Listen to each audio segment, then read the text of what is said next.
Et merci beaucoup à nos deux intervenants qui nous ont fait une démonstration. Et c'est vrai que ça nous amène forcément des éléments de débat, surtout à un moment où on vient de nous annoncer que le détroit d'Ormuz était de nouveau refermé, il s'était rouvert, il avait été fermé.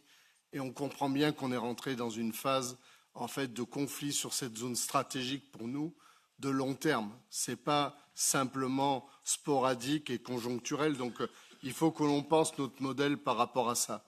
Et je crois qu'il est important aussi de rappeler une chose, c'est qu'il n'y a pas d'un côté la politique et de l'autre côté l'économie. Ça ne marche pas comme cela. On le voit très bien dans la crise en question, surtout lorsque ça vient toucher de plein fouet la production alimentaire, comme vous l'avez très bien montré dans le premier slide de votre démonstration. J'ai bien noté aussi votre positionnement sur la volonté d'avoir une taxe carbone aux frontières forte.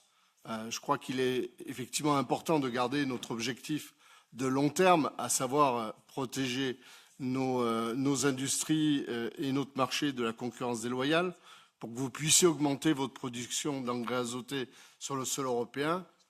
Toutefois, je crois que l'élément stratégique ne doit pas également oublier certains éléments conjoncturels, et mon collègue Dorfmann l'a dit, lorsque, que ce soit avec l'inflation alimentaire d'un côté ou l'augmentation des coûts des intrants pour les agriculteurs, donc l'augmentation des prix alimentaires pour les consommateurs, on a un effet immédiat qui peut être extrêmement déstabilisateur pour l'ensemble de nos pays, l'ensemble de l'Union européenne, pas simplement d'un point de vue d'ailleurs, je vais dire économique et social, mais également politique pour un certain nombre de pays. Votre industrie est par définition une industrie lourde. Pour moi, il est important que vous puissiez bénéficier de fonds européens, notamment du fonds de compétitivité, pour améliorer vos capacités de production, puisqu'on veut être plus résilient, on veut être plus indépendant. Et je pense que si on veut avoir une meilleure sécurité alimentaire, souveraineté alimentaire, on a besoin d'investir dans l'outil, mais aussi besoin d'investir aussi dans notre capacité de stockage.